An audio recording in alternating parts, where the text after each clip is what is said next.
notre écriture de Genèse 11. Toute la terre avait une seule langue et les mêmes mots. Comme ils étaient partis de l'Orient, ils trouvèrent une plaine au pays de Shinéar et ils y habitèrent. Ils se dirent l'un à l'autre, faisons des briques et cuisons-les au feu. Et la brique leur servit de pierre et le bitume leur servit de ciment. Il leur dit encore, allons, bâtissons-nous une ville et une tour dont le sommet touche au ciel. Et faisons-nous un nom afin que nous ne soyons pas dispersés sur toute la face de la terre. Vous pouvez vous asseoir? Nous avions entonné cette deuxième partie. Nous avons introduit la première partie la fois passée. Nous avons vu l'introduction, les définitions et ainsi de suite. Dans la deuxième partie, nous étions en train de voir la fois passée les tactiques du diable pour briser l'unité dans l'Assemblée du Seigneur. Nous avions vu les bases la fois passée. Nous avions parlé des commérages, des critiques et des médisances. Et aujourd'hui, nous voulions aborder le point des victimes et des coupables. Parce que la parole, lorsqu'elle vient, elle vient pour nous corriger. Lorsque la parole vient, elle vient pour nous encourager. Lorsque la parole vient, elle vient pour nous bénir. Et là où nous avons mal agi, elle nous condamne en nous donnant la porte de sortie. Et pour ceux qui, d'une manière ou d'une autre, ont été coupables de commérage ou ont été victimes de commérage, de critiques et de médisance, nous allons voir ce soir ce que la parole nous dit.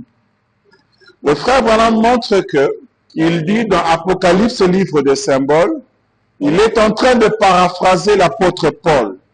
Celui-ci disait, Paul a dit, il n'y a rien de présent, ni de futur, ni la maladie ou le péril. Rien ne pourra nous séparer de l'amour de Dieu qui est en Jésus-Christ, qui est dans le Christ Jésus, ni les médisances, ni les hauts et les bas, ni rien d'autre ne peut jamais nous séparer de l'amour de Dieu qui est dans le Christ Jésus. Si vous avez été victime de calomnie, d'une quelconque maladie, si vous avez été victime de haut et de bas, sachez que ces choses-là ne sont pas un objet ou une raison pour toi de dire « Voici, j'abandonne le chemin de l'évangile, voici, j'abandonne la foi, voici, j'abandonne la marche chrétienne parce que tu t'es retrouvé victime d'une maladie, tu as prié le Seigneur et celui-ci ne t'a pas répondu jusqu'alors, alors tu te décourages. » Il faut savoir que lorsque Jésus est allé à la piscine de Bethsaïda et qu'il a relevé l'homme qui était là, le frère Branham dit que ça faisait 28 ans que cet homme souffrait de cette maladie. Vous voyez que le Seigneur a rendu quelqu'un malade et pendant 28 ans, cet homme venait toujours à la piscine de Bethsaïda avec la foi qu'un jour l'eau s'agiterait et il serait jeté là-dedans. Il faut savoir que lorsque la parole de Dieu est donnée, elle ne tient pas compte du temps. Et l'apôtre Paul disait, ni rien de présent, que ce soit la gloire ou le manque, ni la maladie ou le péril, rien ne pourra jamais nous séparer de l'amour de Dieu qui est dans le Christ Jésus. Et William Branham rajoute, ni les médisances, parce que le rôle de Lucifer avec ses réseaux sociaux, c'est de jeter une mauvaise réputation sur toi, comme il l'avait fait sur Jésus, afin de décourager les uns et les autres. Et il essaiera aussi, dans la manière où il veut briser l'unité de l'assemblée locale, il lancera aussi des médisances. Il créera des problèmes et des situations difficiles qui doivent te pousser, selon son entendement, à ce que tu renonces à la parole. que tu sois victime de quoi que ce soit, Paul a dit déjà que rien de ce que tu as pu subir ou de ce que tu subiras ne doit être un objet pour que tu te sépares de l'amour de Dieu. Et l'amour de Dieu, c'est son évangile. L'amour de Dieu, c'est sa parole qu'il révèle en ton temps. Il dit ni les hauts, ni les bas. Rien d'autre ne peut jamais nous séparer de l'amour de Dieu qui est dans le Christ Jésus. Que ce soit la maladie, le chagrin, la faim, les combats, les différends dans les églises, les différences d'opinion, ou quoi que ce soit, rien ne peut jamais nous séparer de l'amour de Dieu. Parce que tu as entendu qu'un très grand pasteur est tombé avec les femmes ou la popularité ou l'argent, c'est une raison pour toi pour rétrograder, pour abandonner la foi. L'apôtre Paul a dit non, non, rien ne peut te séparer de l'amour de Dieu qui est dans son Christ Jésus. Que ce soit les différences d'opinion. Tu peux voir ou assister à une réunion des ministres, tu peux voir des opinions différentes. Et tu peux te dire, non, non, ces gens-là n'ont pas l'unité, ces gens-là ne sont pas ceci. Et ce sont des raisons pour toi qui peuvent faire que tu veux abandonner l'évangile. Et pourtant, si tu es victime d'une chose comme celle qu'on peut citer, ou si tu as été la cause des chagrins de quelqu'un, ou des différends, et ainsi de suite, que cela ne te sépare quand même pas de la voix du Seigneur. Parce que si tu le fais, tu brises l'unité. Si c'est la maladie, et pour cela tu es alité, tu as prié pour tes parents, Dieu ne les a pas relevés, et ils sont morts, et depuis ce jour, comme un petit garçon qui avait jeté son livre de catéchisme, parce qu'il priait que le Seigneur guérisse sa mère, quand celle-ci est morte, alors il s'est dit qu'il n'avait plus rien à faire avec l'évangile. Que ce soit les médisances, que ce soit les différences d'opinion, Paul a dit que rien ne devait vous séparer de l'amour de Dieu qui est dans le Christ Jésus. Le frère Abraham dit, dans une délivrance totale, il dit, Pharaon a accepté de donner son accord en disant, Moïse, vous pouvez tous partir et mais laissez vos enfants, ou plutôt laissez une partie de votre bétail après vous. Parce que dans cette lutte que Moïse avait pour délivrer les enfants d'Israël, il n'était simplement pas question que Pharaon refusait. Pharaon acceptait qu'il parte, mais il donnait certaines conditions de négociation à Moïse que Moïse n'acceptait pas. C'est comme s'il négociait que les enfants d'Israël sortent. Pharaon dit, ok, j'accepte qu'ils sortent, mais laissez le bétail. Moïse disait, nous ne laisserons même pas un seul ongle. Nous partirons avec nos bétails, nos enfants et tout ce qui est à nous. Voyez? Et quand le frère Abraham prend cela, il illustre ça par la manière de négocier que le diable met devant vous. Il dit, c'est ainsi que le diable veut que le chrétien vienne. De quelle manière? Il dit, ce sera très bien que vous deveniez membre de l'Église, mais ne pardonnez jamais à votre voisin. Le diable est capable de te laisser aller à l'église, mais il ne veut pas que tu puisses pardonner le frère ou la sœur qui t'a fait mal d'une manière ou d'une autre, directement ou indirectement. Or, si tu vas à l'église et que tu gardes ta haine, c'est pratiquement comme si tu n'es jamais parti à l'église. Moïse voulait sortir et délivrer les enfants d'Israël, mais quand viendrait-il si les parents partaient et qu'ils laissaient leurs enfants? Leur cœur serait toujours attaché à l'Égypte. Ainsi, ce ne serait pas une délivrance totale. Et Moïse voulait une délivrance totale. Et Lucifer est celui qui peut te permettre d'entrer dans le message du temps de la fin, mais il veut que tu gardes certaines choses. Or, si tu gardes ces choses-là, ton cœur sera toujours attaché à lui. Alors que la parole exige une séparation totale d'avec l'incrédulité. Il dit, c'est ainsi que le diable veut que le chrétien vienne. Ça sera très bien que vous deveniez membre de l'Église, mais ne pardonnez jamais à votre voisin. Il dira, il n'y a pas de problème si vous pouvez y amener si vous pouvez aller, vous n'êtes pas obligé d'abandonner la cigarette. En fait, Lucifer cherche toujours quelque chose où il peut réclamer un droit sur toi. Il ne veut pas que tu sois totalement délivré.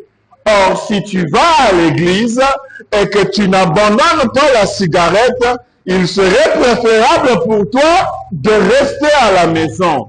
Parce que le Dieu du ciel veut te donner une délivrance totale. Et cette délivrance totale fera que tu vas t'unir dans l'assemblée locale, vous atteindrez l'unité qu'il faut. Alors le jour où vous aurez des maladies, vous aurez des questions difficiles, vous invoquerez le Seigneur et celui-ci vous répondra. Mais Lucifer veut que tu n'abandonnes pas la cigarette comme si c'était une bonne chose. Lorsque vous observez cette cigarette qu'il ne veut pas que vous abandonniez, dans cette composition de la cigarette, il y a du goudron. Le goudron qui est une substance cancérigène. Ça crée le cancer. Dans cette cigarette qu'il ne veut pas que vous abandonniez, il y a des éléments radioactifs qu'on appelle le polonium. Et dans cette cigarette-là qu'il ne veut pas que vous abandonniez, il y a des matières plastiques, il y a des batteries et des peintures, il y a des composés chimiques qui vous rendront malade sur le chemin. Et peu importe la forme que cela peut prendre, appelez ça une cigarette, appelez cela calumet, la chose est toujours la même. Que ce soit une cigarette arabe, en fait, le plan de Lucifer, c'est de vous tuer et de vous détruire. Parce que celui qui fume, c'est comme s'il se donnait la mort à petit feu. Ça équivaut à te tirer une balle dans la tête. Mais comme les humains ont peur d'une mort subite, ils préfèrent agoniser lentement sur un lit d'hôpital. Lucifer est celui qui te dit, eh ben, je préfère que tu ailles à l'assemblée chrétienne, que tu t'unisses avec eux, mais n'abandonne pas la cigarette. Or, Lucifer est tellement intelligent qu'on a fait des propagandes sur cela, disant que fumer tue, jusqu'à ce que c'est écrit même sur les paquets de cigarettes, mais malgré ça, les gens continuent à en prendre. Il est tellement intelligent qu'aujourd'hui, il dit, il a fabriqué la cigarette électronique. Parce que l'on vous a dit qu'il y avait du goudron, qu'il y avait des matières comme ceci ou comme cela. Alors il change de tactique, il amène une cigarette électronique. Et il vous veut vendre comme quoi ça, ce n'est pas dangereux. Mais encore une fois, ça équivaut à vous mettre un fusil sur la tempe et à vous assassiner. Parce que tout ce qui produit de la fumée brûle quelque chose. Regardez ce que le prophète dit dans le filtre d'un homme qui réfléchit. Parce que Lucifer veut négocier avec vous. Il dira, je veux que tu t'entendes avec le frère et la sœur, mais garde la cigarette. C'est une manière de négocier. Et c'est sa manière de négocier pour qu'il y ait toujours une relation entre toi et lui. Mais quand il fait ça, il poursuit un but qui est la désunion et la mort. Branham dit, dans le filtre d'un homme qui réfléchit, il dit, ainsi, ce genre de civilisation mène à la guerre. Et sous celle-ci, plus nous devenons civilisés, plus nous avons des guerres. Quand il va te donner une cigarette électronique, il va dire que c'est beaucoup plus civilisé. Mais derrière cela, il y a une bataille industrielle. Derrière cela, il y a des enjeux économiques très sérieux. Derrière cela, il veut fuir les gens qui lui feront des procès à cause du tabac, et aujourd'hui qu'il produit une chose un peu meilleure, comme une cigarette électronique, et vous pensez que vous êtes tiré d'affaire. Mais c'est un grand menteur, et nous verrons pourquoi. Il dit, plus nous devenons civilisés, plus nous avons des guerres. L'un essaye d'être plus civilisé que l'autre. Et celui qui est le plus civilisé fait plus la guerre. Si vous dites que nous sommes une nation très avancée, ça nous dit que vous êtes la nation qui causait de plus de guerre. Si vous nous dites que vous avez le plus grand système électoral du monde que vous appelez la démocratie et que vous êtes évolué, c'est-à-dire que c'est votre système-là de démocratie qui cause beaucoup plus de problèmes. Il aurait été préférable que les hommes vivent dans une monarchie ou une dictature. Mais parce que vous dites que la démocratie est meilleure, c'est le pouvoir du peuple. Je suis libre de faire ce que je veux. Vous ouvrez la porte du péché. Parce que les hommes se disent qu'ils sont libres, et quand l'homme sent qu'il est libre, alors il peut mieux pécher. Voyez-vous? Et il dit, regardez ce que peut faire une personne dans cette civilisation en répondant une telle chose. La chose que cela vise, c'est de vous tromper pour vous faire acheter davantage de cigarettes. Regardez, car si un homme fume des cigarettes, et je crois que c'est du diable, c'est un démon de la nicotine. En fait, la nicotine est une substance que l'on retrouve dans certaines herbes, dans certaines feuilles des arbres. Et cette substance-là qu'on appelle la nicotine crée une dépendance, crée chez vous des hormones de dépendance, de sorte que lorsque vous commencez à fumer une herbe qui contient cette substance, vous devenez accro à cela. Vous devenez un prisonnier de cela. Et vous penserez que sa cigarette électrique n'en a pas. Au contraire, elle contient toujours de la nicotine. Et le frère Branham l'appelle le démon de la nicotine. Pas que l'herbe est un démon, mais il y a un démon qui se satisfait de cette substance dans votre corps. Et nous verrons cela. Car si un homme fume des cigarettes, et je crois que c'est du diable, et dans une délivrance totale, dans la quête de l'unité de l'assemblée locale, que chaque pasteur ainsi que moi-même recherchons, nous voulons que tout ce qui est du diable soit éloigné de vous. Sinon, vous ne ferez pas un pas en Dieu. C'est un démon de la nicotine dans un homme ou dans une femme. Et si une cigarette, satisfaites ce démon de la nicotine et que celui-ci vous laisse tranquille et cesse de vous obséder avec une cigarette et qu'ensuite vous preniez un filtre qui ne laisse passer qu'un tiers de la fumée ou un tiers de la nicotine, alors il vous faudrait 3 cigarettes pour prendre la place d'une cigarette. Et vous en fumeriez 3 au lieu d'une.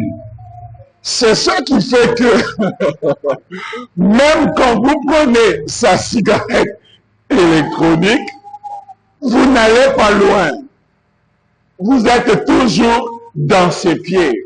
Parce que c'est l'équivalent de 5 cigarettes que tu aurais pu fumer comme cela.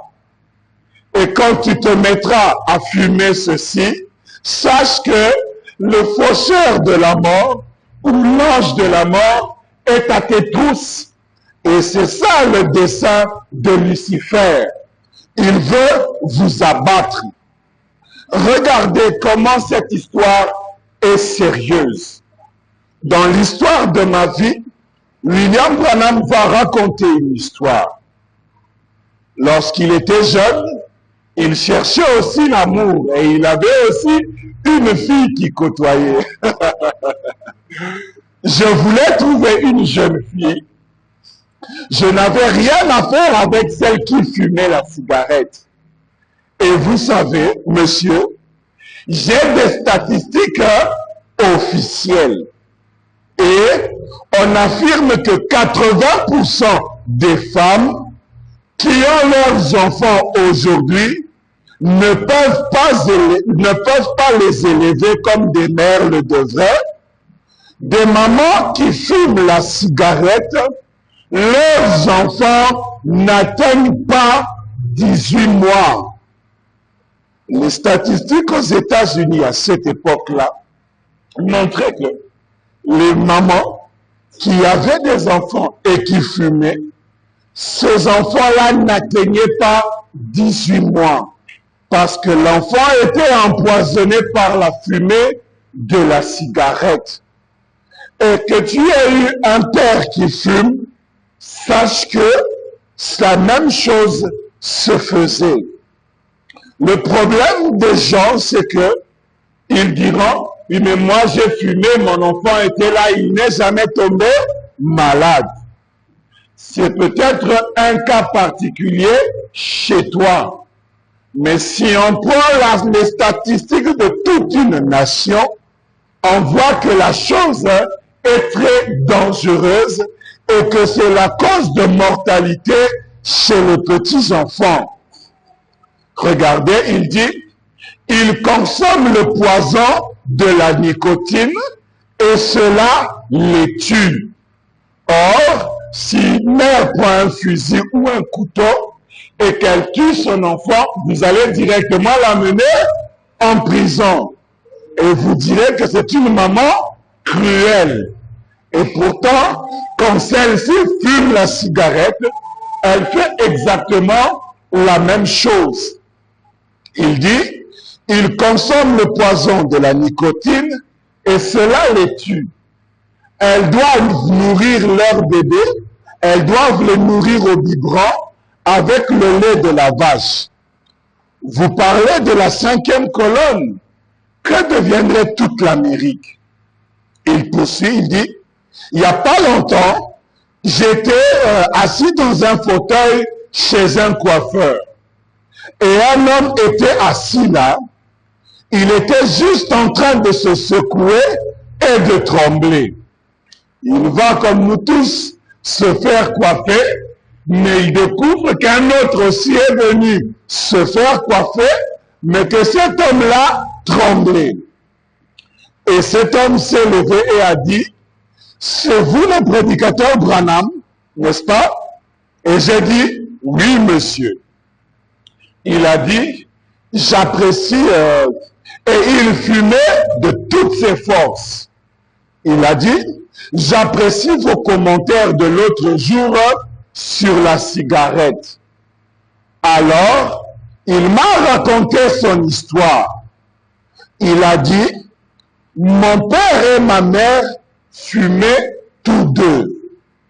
Et à ma naissance, a-t-il dit, j'ai pleuré pendant les 6 premiers mois de ma vie. Qu'est-ce qui se passe? Et il a dit, on n'arrivait pas à comprendre cela.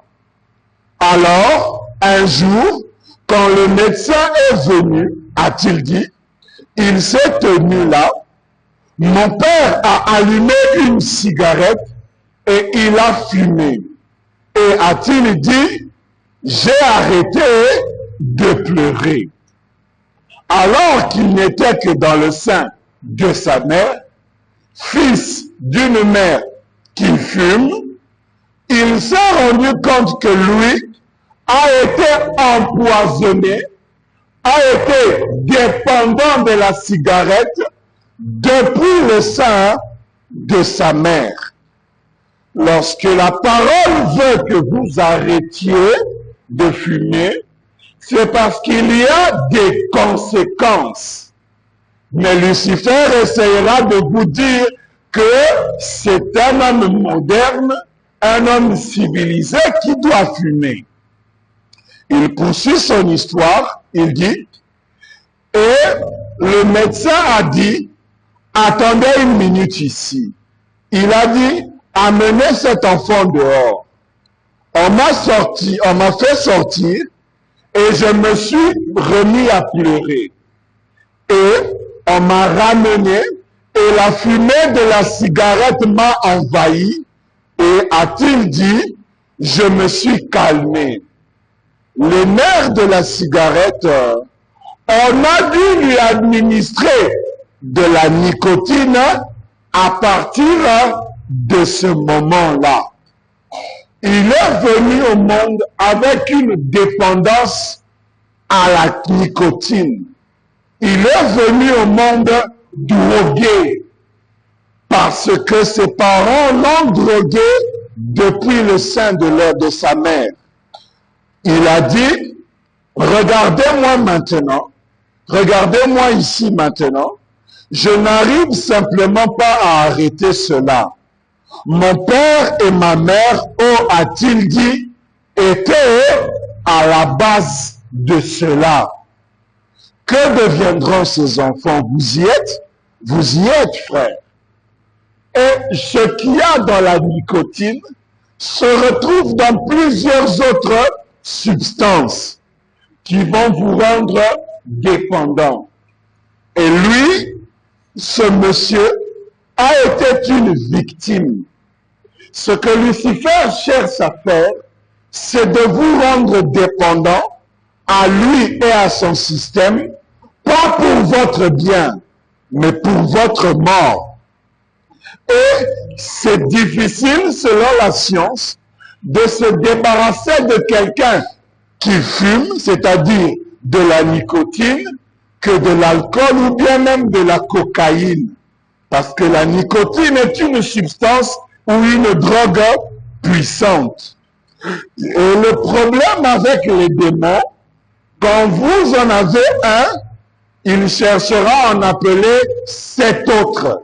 Ce qui fait que, aujourd'hui, tu fumes une cigarette électronique, demain, tu vas te droguer. Et les conséquences de cela, tu deviendras un psychopathe. Ce que nous appelons aujourd'hui des koulouna. Parce que après avoir bu une boisson forte qui contient des substances enivrantes, ainsi, quand tu deviendras un psychopathe et que tu commettras un crime, il te réservera ce qu'on appelle la chaise électrique. Parce qu'il y a certains pays comme les États-Unis qui n'ont jamais aboli la peine de mort. Le but de Lucifer, en faisant toutes ces choses, ce n'est pas de vous aimer, c'est de vous tuer.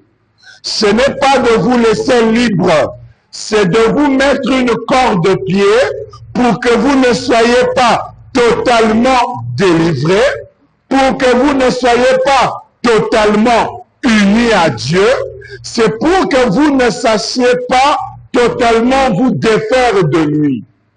Et les hommes d'aujourd'hui vous diront, eh ben, moi je n'arrêterai pas de fumer parce que d'une manière ou d'une autre, on doit tous mourir de quelque chose.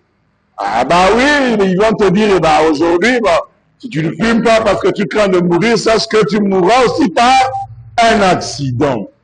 Or, nous ne vous prêchons pas de craindre la mort naturelle. Derrière cela, il y a un lieu de tourment. Le but de Lucifer n'est pas de vous emmener sous terre dans un cercueil. Son but, c'est de vous projeter dans les tourments éternels. C'est de vous condamner. Parce que derrière cette cigarette, il y a une écriture que tu brises. Une écriture qui dit, ne souillez pas votre corps, ne le détruisez pas, car votre corps est le temple du Saint-Esprit. Et derrière cela, ça on vous fait voir que vous mourrez, et ben, nous mourrons tous d'une manière ou d'une autre. Mais la chose pour laquelle on vous interdit de fumer, ce n'est pas pour éviter la tombe, mais c'est pour éviter le séjour des morts. Mais cela n'est pas présenté aux gens. Vous dit, quand Lucifer veut négocier avec vous, il vous dit, vous n'êtes pas obligé d'abandonner la cigarette, la boisson. Encore une fois, cela paraît innocent. On est avec des amis, et après une bonne journée de travail, les gens vont se retrouver avec un petit beaufort, comme ils vont le dire, et ils vont vous montrer que eux passent des bons moments et que vous ratez. Mais derrière cela, l'alcool qu'ils prennent a des conséquences sur leur santé. Premièrement, ça affecte le cerveau et crée des dysfonctionnements dans le cerveau. La preuve est que lorsque vous buvez, on va vous dire, soit vous buvez, soit vous conduisez.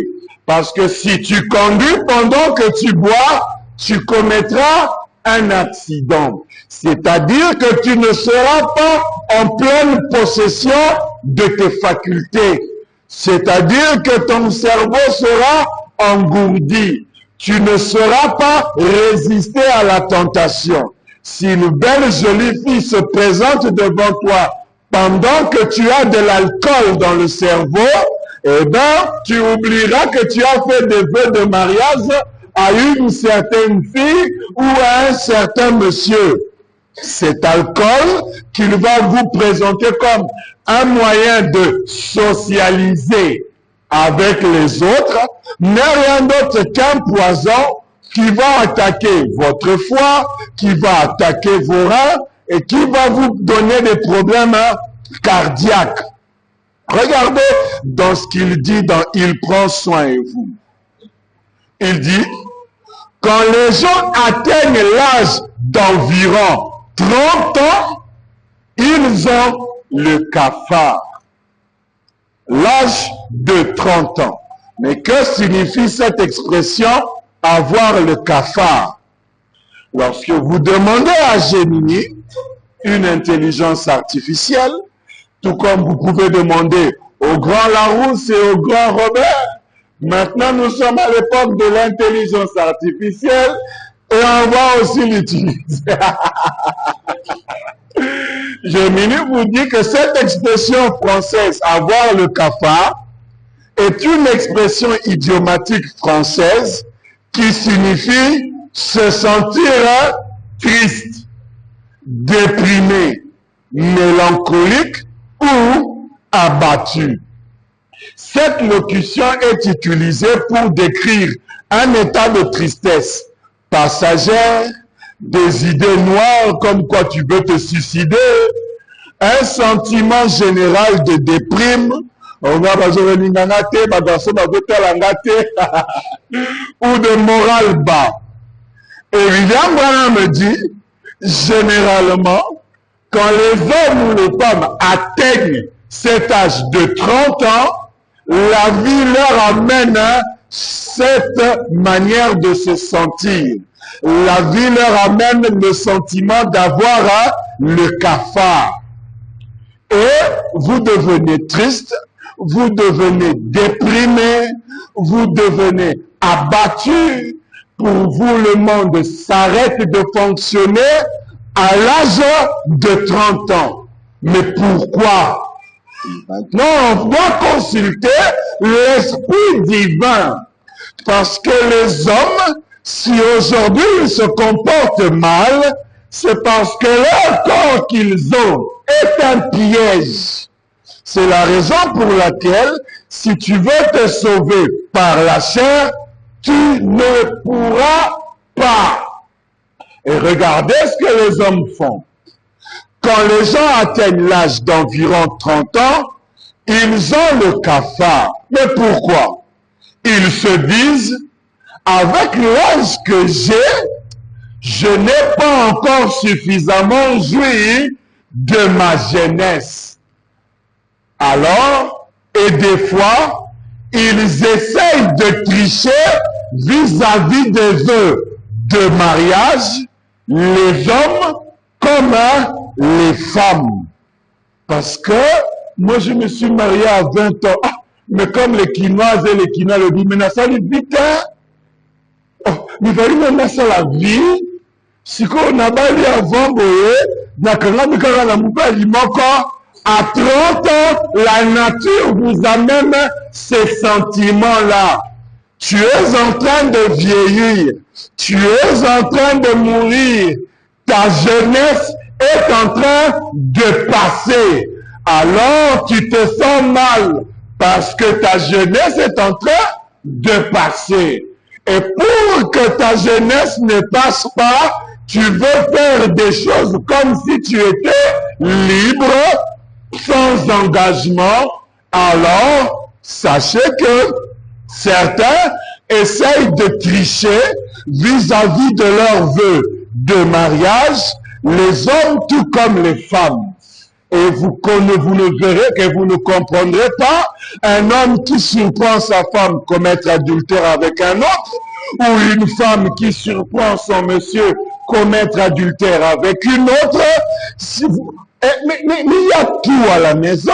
Je t'ai donné la voiture, j'ai fait ceci. D'abord, tu n'étais rien. C'est moi qui travaille dans cette maison.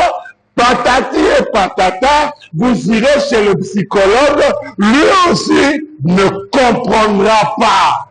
Alors qu'il y a un sentiment. Ici, c'est dû à l'âge. Chez les Congolais, ceux qui basent bongo. Alors, ce jour-là, tout le sang de la tribu de Ngala revient. Quand c'est l'argent, tout le sang louba remonte. Ah, il faut premier bureau deuxième. Et pire encore, n'a pas le c'est quoi?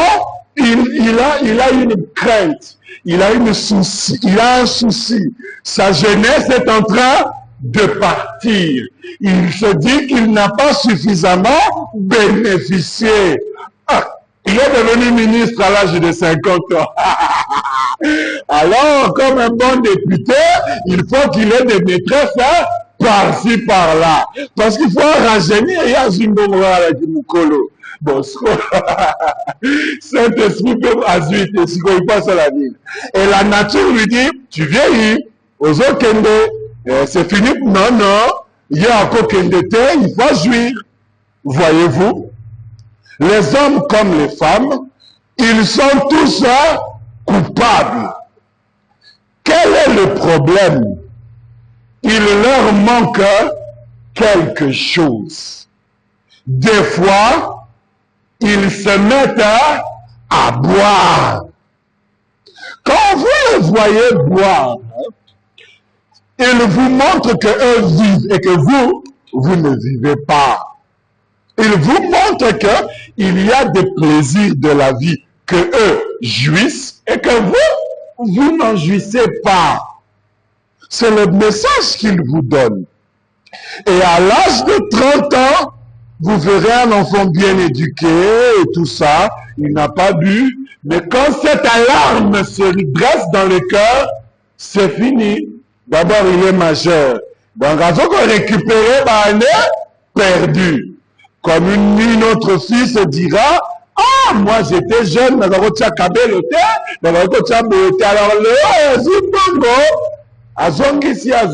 azongisi. Elle veut ressembler au monde en cherchant une jeunesse qu'elle n'a plus. Quand elle a l'argent, elle remet le maquillage parce qu'elle veut paraître toujours jolie. Et William Branham dit, des fois, ils se mettent à boire. Quand ils deviennent plus âgés, eh bien, ils fréquentent le bar et ils se mettent à boire. Donc, il y a des clubs de boissons, il y a des clubs de cigares, il y a des clubs d'aujourd'hui de n'importe quoi. Il va joindre un bar, un nightclub et ainsi de suite. Regardez, ils fréquentent le bar et ils se mettent à boire. Et en buvant, ils essayent de noyer cela dans l'alcool. Ils essayent de noyer le souci de la perte de leur jeunesse dans l'alcool. Or, l'alcool est différent de la boisson. Ce que l'on condamne dans une boisson, c'est la présence de l'alcool. Or, l'alcool, tout comme la nicotine, est une substance qui produit dans le corps humain des hormones de dépendance. Et parmi les hormones que cela produise, il y a l'ocytocine, la dopamine, la stérotonine et l'endorphine. Regardez. Ces choses ont été mises là naturellement par Dieu et à chaque situation de la vie, le corps produit ses hormones. Et lorsque le corps produit ses hormones, c'est pour réguler le fonctionnement de l'humain, c'est pour que l'humain réagisse avec son milieu. Par exemple, lorsque vous regardez une fille et que vous tombez amoureux d'elle, il se passe des réactions chimiques dans votre corps. Tu l'as regardé, son visage t'a plu, tu es amoureux, tu te dis, j'ai le coup de foudre. Oui, nous allons comprendre ça de manière spirituelle ou intellectuelle. Mais naturellement, la présence de cette fille a déclenché dans ton organisme, a produit certaines hormones qui te mettent dans cette condition-là où tu te dis, ce qui était Nakokufa Kakawa. Voyez? Et cette hormone-là s'appelle l'oxytocine. Elle est responsable des affections que vous avez avec vos enfants.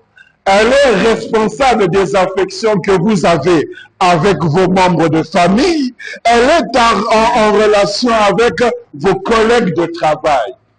Mais lorsque tu vas boire, ou lorsque tu vas fumer, ou tu vas prendre une substance dangereuse, cette substance-là va te faire produire l'une de ces hormones qu'on appelle les hormones du bonheur et tu vas te retrouver aimant une autre qui n'est pas la tienne. Et tu tombes dans ce que la parole appelle l'adultère. Et là, Satan t'a eu parce que c'est tout ce qu'il voulait obtenir de toi, que tu pêches. Par exemple, il y a de ceux qui aiment les sports extrêmes. Et vous ne réalisez pas que lorsque les joueurs ou bien les athlètes vont à une compétition, ils vont se droguer. Lorsqu'ils se droguent, ils vont se doper. Ils veulent que leur corps produise cette substance qu'on appelle la dopamine pour qu'ils soient forts. C'est la raison pour laquelle vous voyez que quand un athlète se dope, il devient comme un dieu parce que sa force est illimitée. Et dans le sport, on interdit aux joueurs de se doper parce que c'est une concurrence déloyale. Qu'est-ce que Lucifer fait? Il veut travailler sur vous. Or, si vous produisez cette substance en excès, mais vous deviendrez un psychopathe. Tu auras toujours de l'énergie à dépenser. Tu seras toujours actif. Mais tu ne seras plus normal. Et c'est toi-même qui as cherché ça en prenant des substances illicites. Alors que normalement, le corps les produit en fonction des environnements. Et cela peut se traduire de plusieurs manières.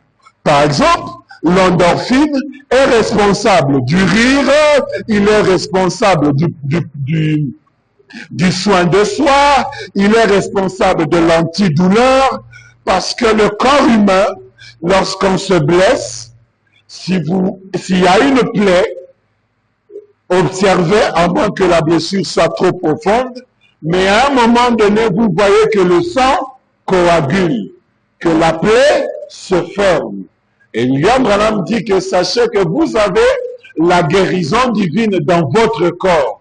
Parce que ce qui fait que la plaie se cicatrise, c'est la vie qui est en vous, qui guérit cette entaille. Et regardez, à un moment donné, ça vous a fait mal. Après un certain temps, vous n'aurez plus mal. C'est un peu comme si tu repassais et que le fer te brûle. Aïe, tu auras mal, mais après un certain moment, tu n'auras plus mal. Qu'est-ce qui se fait? Ton corps a produit de l'endorphine pour apaiser cette douleur. Et pourtant, la blessure ou la brûlure ne s'est pas encore totalement cicatrisée. Mais qu'est-ce que les drogues et les autres substances vont faire?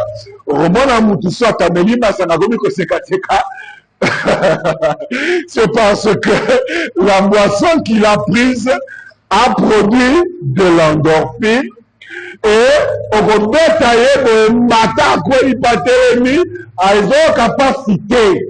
Son corps a produit cela. Ainsi, il y en a plusieurs. Le rôle du diable, c'est de dérégler tout cela. Parce que si c'est déréglé, alors tu ne sauras pas écouter la parole. Lorsque ce sera le moment d'écouter la parole, toi tu seras en train soit de dormir, toi tu seras distrait parce que tu as beaucoup d'énergie, tu peux courir. Bref, Lucifer sait comment pervertir ce que Dieu a créé. Regardez, et en buvant, ils essaient de noyer leur chagrin dans l'alcool. Ils prennent juste quelques verres et cela les amène à en prendre davantage. Et au bout d'un moment, ils finissent par devenir alcooliques. C'est que ce verre que tu avais, le problème avec Lucifer, c'est qu'on ne commence pas. Si tu commences, tu es déjà tombé. Et les gens, non, moi je bois modérément. Oui, là, il te ment. En ta présence, il boit modérément. Mais lorsqu'il rentre chez lui, quand le chagrin et le souci de la vie vient, il termine la bouteille. Il dit, non, moi je bois dans un environnement contrôlé. Dans ma chambre à la maison, quand j'ai fini le travail, ok? Tu bois comme ça parce que tu as des chagrins que tu veux noyer. Que ce soit la perte de ta jeunesse ou je ne sais quel autre stress par lequel tu passes, le petit verre en société t'a rendu soulard aux yeux vitreux. Et les conséquences de Lucifer, c'est de vous jeter une quelconque maladie. Soit vous aurez des problèmes de digestion, soit ça sera le pancréas, soit ça sera le cerveau, soit ça sera la fertilité, et ces substances causent tellement de dégâts. Et parce que les gens ne le verront pas jusqu'à ce que tu ailles à l'hôpital, mais sache que ça a rendu les autres bons à rien. C'est ce que Lucifer cherche. En commençant par un petit verre entre les amis, tu es devenu soulard, et parce que ce sont des drogues. Et tu es devenu malade, tu ne sais plus bien réfléchir, et tu finis dans la rue. Et sachez que l'alcool est appelé un tueur silencieux. Et les gens pensent que nous leur disons d'arrêter de boire parce qu'on ne veut pas qu'ils meurent. Non. On veut que vous arrêtiez de boire. Parce que la sentence n'est pas la mort. La sentence, c'est la damnation de votre âme. Naturellement, tu occuperas une tombe un peu plus vite. On dira, ah, ce jeune garçon, amela qui va soutenir Natolo, qui a terminé na katikati ya balabala, mutuka est tout tiré. Parce que tu n'étais plus en état de réfléchir et de te contrôler.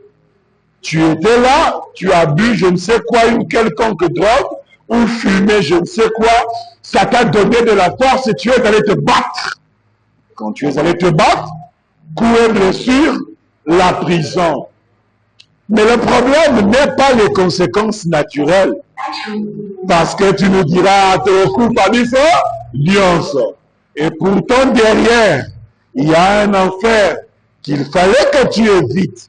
Et c'est ça que le Seigneur essaye de te faire échapper.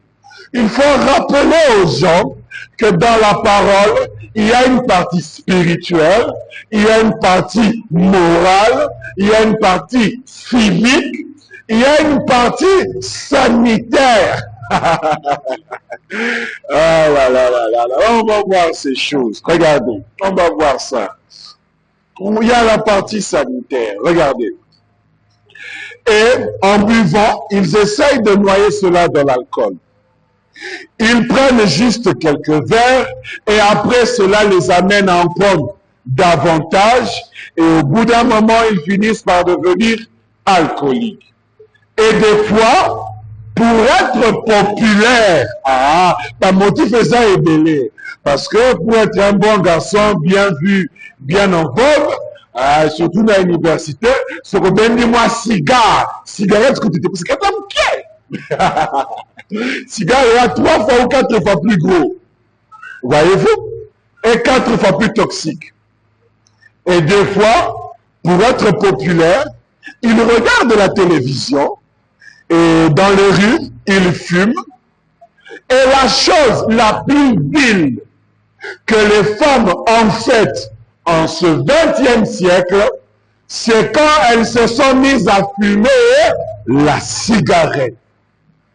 Donc parmi les bassesses que les femmes du 20e siècle ne devaient pas faire, c'était de fumer la cigarette. Et vous pensez que ce sont les jeunes filles seulement? Non. Même les femmes âgées fument. Et c'est une bassesse. Surtout ceux qui m'ont mis sur les awaïs,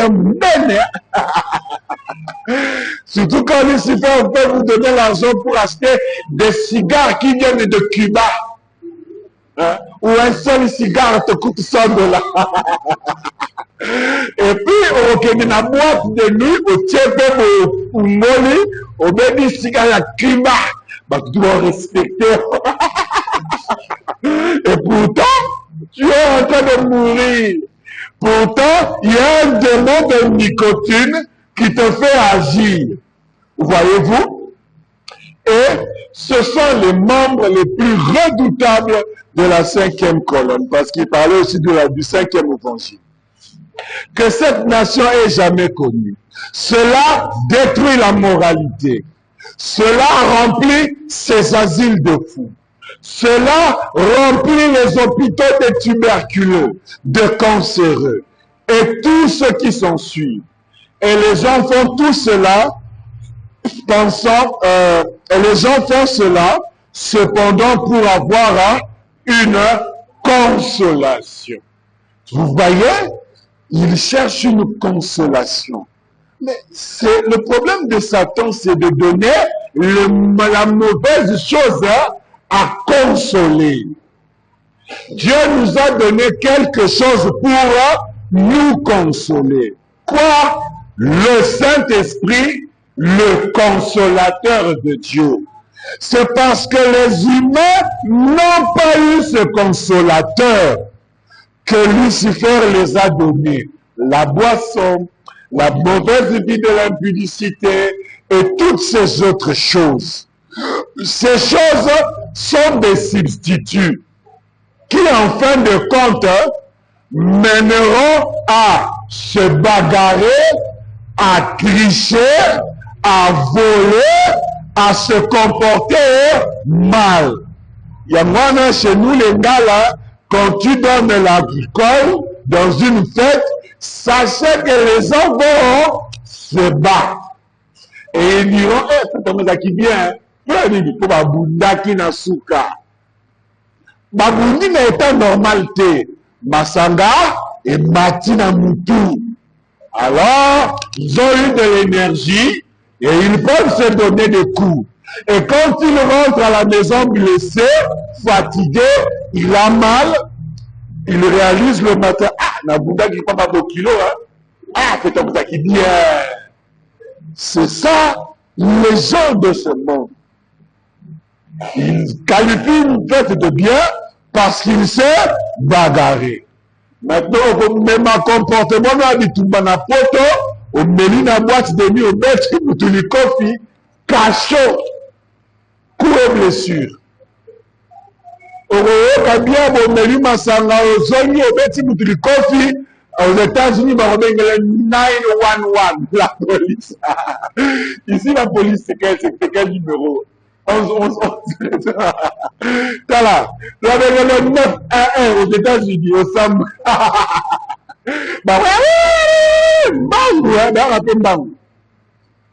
Pourquoi?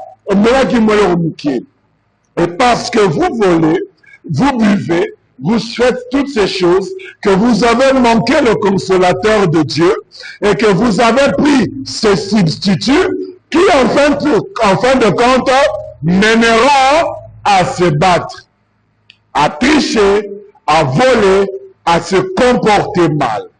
Et Dieu est celui qui ne veut pas que vous vous comportiez mal.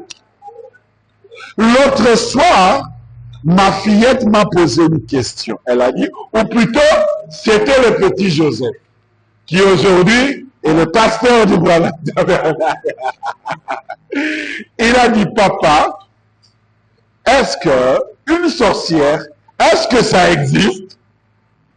J'ai dit, oh, certainement. Il a dit, est-ce que elle a un long nez et se promène avec un balai la nuit? C'est parce que dans les contes européens, lorsqu'on leur parle d'une sorcière, dans leur dessin animé, on décrit comme une femme à au long nez qui vole la nuit sur un balai. Alors, il pose la question à son père, parce que ce sont les contes de leur civilisation. Chez nous aussi, nous avons nos contes africains. Alors, il pose la question à son père. Il a dit, est-ce qu'elle a un long nez et se promène sur un balai pendant la nuit? J'ai dit, non. Elle a un visage fardé et elle se rend à un cocktail à bord d'une Cadillac. Donc, à petit maquillage naïe, à côté na mutuka naïe, à quelle boîte?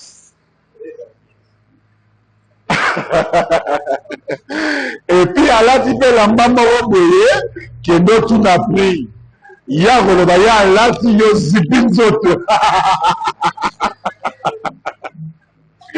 Mais pour William Branham, c'est ça la sorcière. Et s'il y a des sorcières, c'est qu'il y a aussi des sorciers. Il y a alati coupé à pyjama. Alati a mon peignoir, il n'y a pas que boîte. Et pour William Branham, la sorcière n'est pas celle qu'on décrit dans l'apparence de la sorcière, n'est pas celle qu'on a décrit aux enfants dans leur livre de contes de fées. Mais c'est celle qui s'habille immoralement, qui se peint le visage, qui s'habille de manière sexy. C'est ça, une sorcière. Si qu'on y a le nom, depuis tant de la moutounaye de compression facile à garer, yo dénigré en public. Oh, mais on va déchaîner toutes les armes du... Bon, c'est le loi. Parce que la spécialité, c'est de créer des lois. Donc, on va créer une loi à perte. Aucune prison. D'abord, avant ça, outrage. Regardez. Non, elle a un visage fardé. Elle se rend à un cocktail, une soirée de gala, soirée, je ne sais pas, s'occuper à un mannequin, à bord d'une Cadillac. Branham me dit, c'est la nouvelle version, la version moderne d'une sorcière. Donc, on a des membres de famille. Ça dit, faites à l'Ida les alliés, d'abord qu'elle était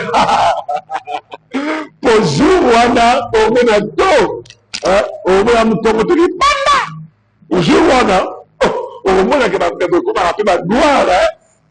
noir, miss noir, couleur na couleur. Au talibé, au cadavre vivant. Voyez-vous? Et maintenant, comme il a répondu à Joseph que la sorcière, c'est celle qui se maquille, qui va à un cocktail à bord d'une Cadillac, alors depuis ce jour, lorsque Joseph voit une femme maquillée, totalement, il a dit, est-ce là une sorcière? Je ne sais pas si c'était une bonne chose de le lui avoir dit. Parce que chaque fois qu'il va dans la rue, il dit, papa, celle-là, c'est une sorcière, n'est-ce pas? C'est-à-dire que je vais normalement remonter à Bandoki partout. Je ne peux pas vous dire que la terre est remplie de sorcières.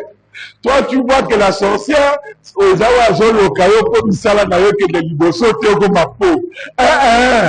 la sorcière, c'est la jolie fille qui veut te faire briser le dos du mariage. Le sorcier, c'est celui qui veut te prendre dans une église basseur et après ta banlieue, c'est ça le sorcier. Et ça, on a sous une non sorcellerie que non. Oh, maman, il y a ça, mais toi, qui es dans l'église, ou alors, il faut que l'église ait et si quand, on continue à aller, mais ça, on a un message, on a dit non. Et c'est battu. Et ces comportements-là sont dans les assemblées. William Branham a crié contre cela, parce que quand vous devenez sexy de cette manière, vous devenez irrésistible. Quand vous avez de l'argent et vous voulez utiliser cette influence pour que l'on puisse briser la parole pour vous faire plaisir, alors vous brisez l'unité de l'assemblée locale.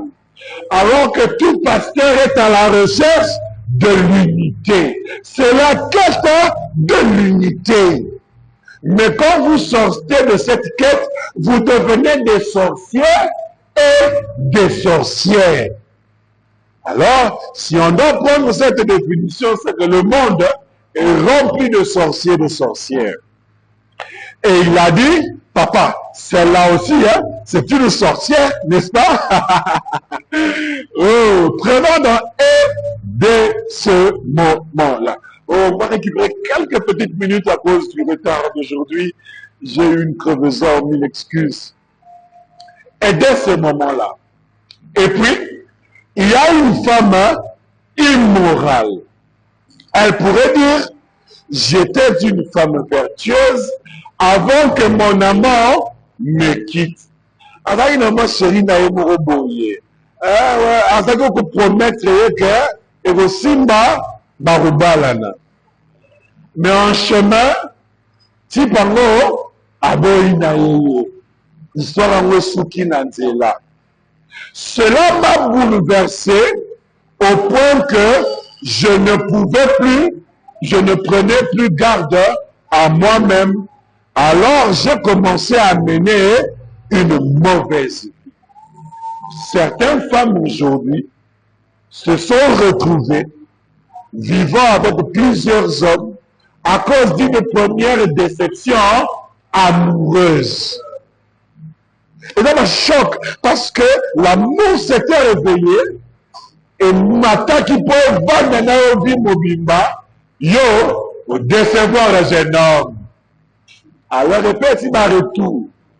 Parce qu'il va chimie, va Monica a sous une linguité. A commencé à que Batunyo se va lingayer. Alors, elle ne prend plus garde, elle se met à sortir avec beaucoup d'hommes. Ce qui est cause, son amant. Moi, Moutalibo, soit Bandaki Naye, après ça, que tellement confiance que tu as décevoir. Ah, Mibali. Vous voyez? Et alors, j'ai commencé à mener une mauvaise vie. Hier, on l'a mis dans ma sanga, on l'a mis dans ma cigarette, à Kenaki Doumba. Vous voyez? J'allais dire jusqu'à ce moment-là. Mais dès ce moment-là, j'ai suivi une mauvaise voie. L'ivrogne, l'alcoolique pourrait dire ceci. Autrefois, j'étais un homme innocent. J'ai pris un verre pour faire plaisir. Et là, il peut être pour la pour ça là. Mais j'ai un master, Monica, après diplôme d'état, après que tu es une Athénasos, après que dans une graduation, au moment où tu as fait un concours de travail, tu as vécu dans un master. Si vous avez un bien cela, ça veut dire qu'à mon corps, avec Lucifer, il a mon corps en Afrique. Il a mon corps. Il n'a pas besoin de deux occasions. Il a besoin que tu nous vois la première brèche. Et ce que j'ai dit, il va en amener 7 autres. Pour que yo tel manos sous terre. J'ai pris un verre pour faire plaisir. Mais dès ce moment-là, je me suis mis à boire. Et ben, qui calme mon corps. Après, yo, on a ma belé, donc. Après, moi, je bois modérément et tu deviens bon à rien. C'est ça le programme de Lucifer. Il va essayer de vous surcharger. Si ce n'est pas la femme, si ce n'est pas la boisson, si ce n'est pas les cigarettes, il va multiplier. Avant que tu ne sois pas là où on va te dire, au moins le comportement yoza nangoana, bakanda, bakotonga, banide, eza mabe change parce que la parole ne veut pas ça. Parce que si tu te tiens à cet endroit-là, tu vas te repentir. Et si tu te répands, lui perd. Il fera tout pour que tu fasses n'importe quoi. Mais que tu ne viennes pas t'asseoir dans la maison du Seigneur. Parce qu'il y a mille et une possibilités que tu te répandes. Il n'est jamais content que vous veniez à l'église. Jamais. Regardez ce qui est dit dans Corinthiens. Mais celui qui s'attache au Seigneur est avec lui un seul esprit. C'est quoi? Et ça, un que yo na Elohim, nos âmes qui manquent, tous est unis dans une même communion, sous sa même vision. Vous voyez la parole? Parce que c'est la quête de l'unité. C'est ça le thème. Mais celui qui s'attache au Seigneur est avec lui un seul esprit. Bon, maintenant, si moi le Seigneur, si on est un au sens littéral, donc je suis le donc je suis le créateur de la Seigneur. Vous voyez quand vous ne comprenez pas le un de Dieu, là où ça conduit à l'idolâtrie. Mais celui qui s'attache au Seigneur est avec lui un seul esprit. Ça ne s'arrête pas là. Fuyez l'impudicité. Quelque autre péché qu'un homme commet, ce péché est hors du corps. Mais celui qui se livre à l'impudicité pêche contre son propre corps. L'acte n'est pas mal. Mais c'est lorsque tu commets cet acte avec celle ou celui qui n'est pas ta femme, alors cela prend toutes les mauvaises qualifications. Voyez-vous? Et Paul dit que vous devez fuir l'impudicité. Parce que c'est un péché que vous portez directement dans votre corps. C'est attaché à votre chair. Parce qu'il y a d'autres péchés qui ne sont pas attachés à vous. Mais pour celui de l'impudicité, il est directement attaché à votre corps. Et il dit, ne savez-vous pas que votre corps est le temple du Saint-Esprit qui est en vous, que vous avez reçu de Dieu? Et Lucifer sait que vos corps sont des réceptacles par lesquels Dieu agit. Alors, pour que Dieu n'agisse plus, il faut commencer par détruire ces réceptacles. Il faut commencer par détruire ces temples par où le Seigneur passe pour agir. Et quand il viendra pour utiliser le pasteur, alors moi qui déjà, toi, il y a tension, il y a stress, il y a cigarette. Ou toi, il y a déjà, si Amela qui m'a dit que continue il faut travailler. Donc, si onction, Amela qui m'a fait un whisky, pose onction avant à côté. C'est ce que les soi-disant musiciens chrétiens font. Au lieu de matanase, naïe, onction, nzambe, na vitomboli m'a fait un whisky, donc on a zoé, bazé ta concert, boni auditoire, à ce bon abinoté. C'est ça que Lucifer fait. Il veut détruire le corps du Seigneur. Il veut briser ce temple. Et ne savez-vous pas que votre corps est le temple du Saint-Esprit qui est en vous, que vous avez reçu de Dieu, et que vous ne vous appartenez point à vous-même. Ça veut dire que votre corps n'est pas à vous. Votre corps appartient à votre Dieu. C'est comme si Ade Kisayende Zoto ou Yozanayango. Et parce que c'est Dieu qui t'a prêté ce corps-là, il veut que tu l'utilises comme lui le veut.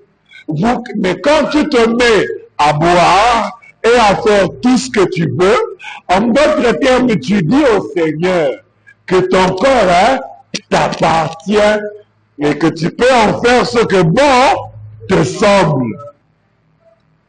Et quand on cherche à voir ce que bon te semble, aux hommes là. Quand on cherche à savoir ce que bon te semble, tu t'attires des maladies. Quand on cherche à savoir ce que bon te semble, tu veux simplement te damner à l'enfer. Tu cherches à te tuer toi-même. Et alors que vos corps ne vous appartiennent pas. Et si ça ne vous appartient pas, c'est que ça appartient à quelqu'un. Si ce laptop est à moi, je vous dirais, ne le mettez pas par terre, sinon vous allez le détruire. Et si je te le prête, je voudrais quand même que tu l'utilises de la bonne manière possible, parce qu'un jour, je vais la récupérer. Mais si tu prends ça, tu mets ça dans le sable. C'est que tu me dis en d'autres termes que c'est le rodaïen, non, oui, mais ça, là, ndenge na lingi. Oh, ce que ça dit ailleurs, vous avez condamné à zater. Mais dans le cas de vos corps, hein, que tu sois président, ou je ne sais qui, cela ne t'appartient pas. C'est le temple du Seigneur. Et ne le détruis pas parce qu'il aura une œuvre à agir ou à faire lorsque tu seras un peu plus âgé. C'est la raison pour laquelle, pour lui, il parle de rouge. Parce que Lucifer est terrible. Hein? Prenons la rédemption par la puissance. Le sang de Jésus-Christ prendra la prostituée la plus vile de Louisville dans le Kentucky et fera d'elle une sainte, une dame. C'est ça le problème de la parole. Elle ne vous condamne pas parce que vous êtes une prostituée, non. Elle vous condamne parce que vous ne voulez pas arrêter et prendre la voie qu'il a pourvue pour sortir. Mais si tu choisis de sortir, il est celui qui te prendra de la plus vile du pays à une sainte, à une dame. Même si tous les hommes te disent,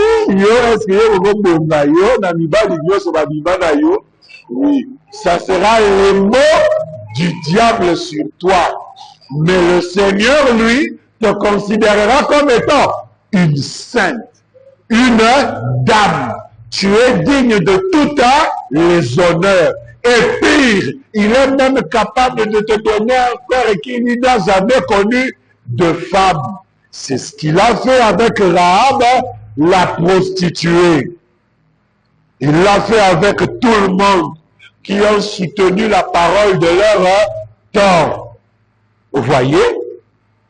Il est capable, il prendra le contrebandier d'alcool de cet endroit, là en bas, et fera de lui un gentleman et un saint de Dieu. Un contrebandier d'alcool, c'est celui qui vend l'alcool illicitement, hein, par fraude.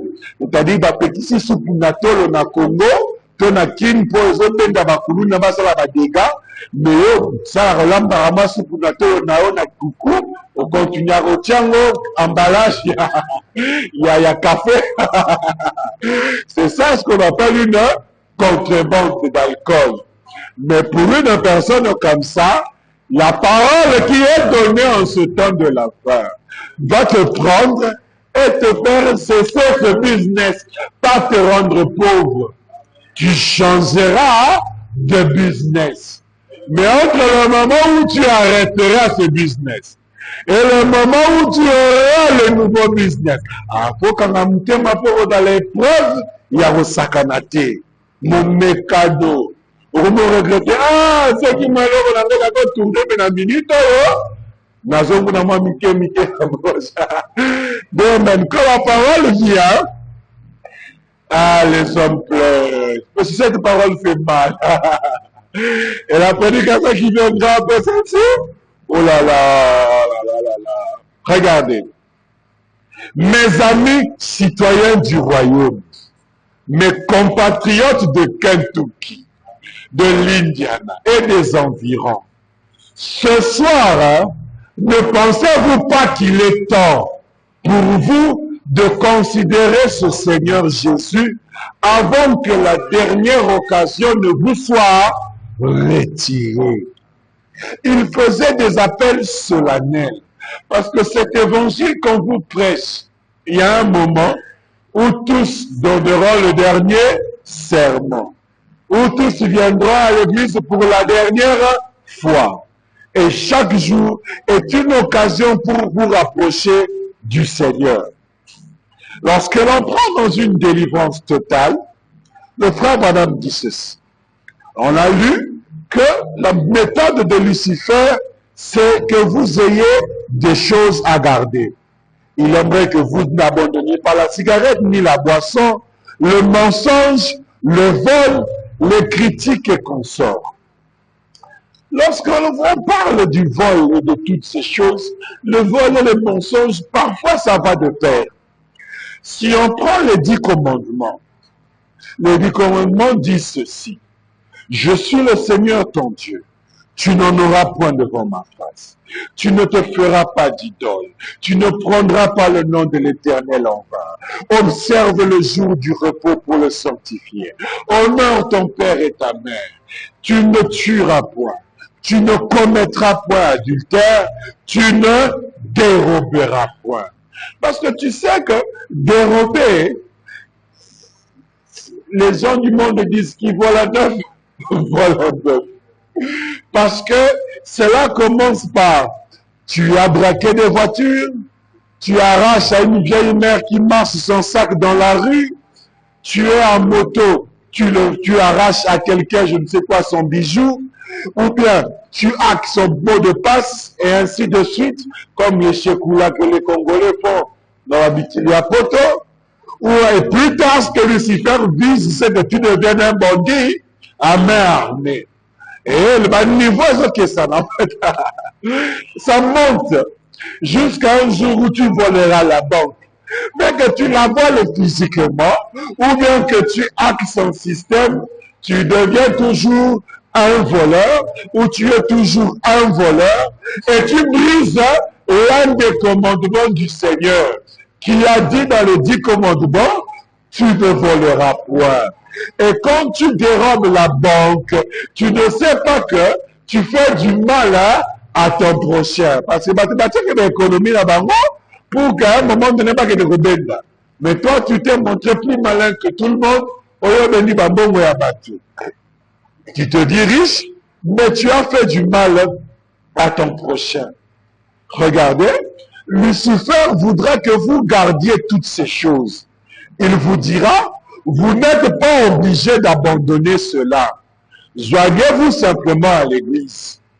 Mais Moïse n'était pas quelqu'un à faire des compromis.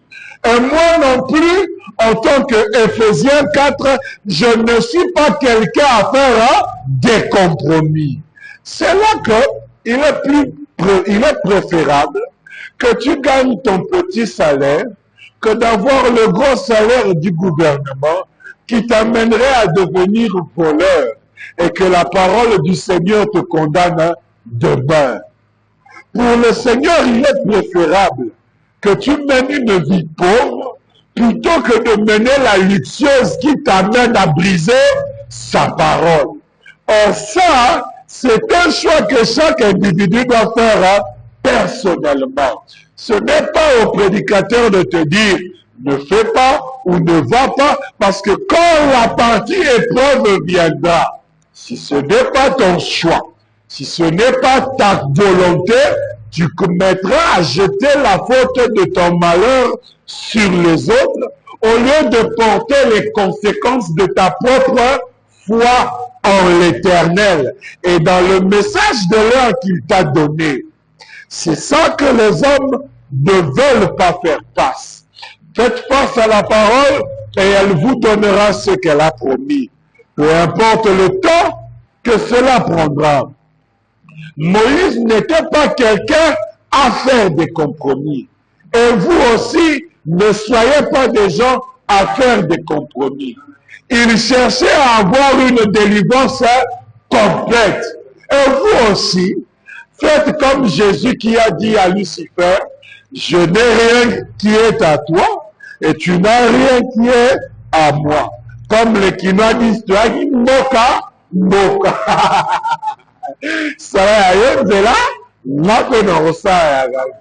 En son temps, Abraham disait, si tu choisis d'aller à l'est, moi, j'irai à l'ouest. Si c'est vers le nord, moi, j'irai au sud. Ce sont les mêmes paroles. C'est la même pensée, mais les paroles changent ou les expressions changent avec le temps. Et il y a beaucoup de choses à voir sur le mauvais comportement. Parce que ces mauvais comportements, il y en a tellement, il y en a tellement. Oh là là là là. Est-ce qu'on doit tous les énumérer? Bon, pour ce soir, nous avons déjà dépassé. Que le Seigneur vous bénisse. Nous pouvons nous lever.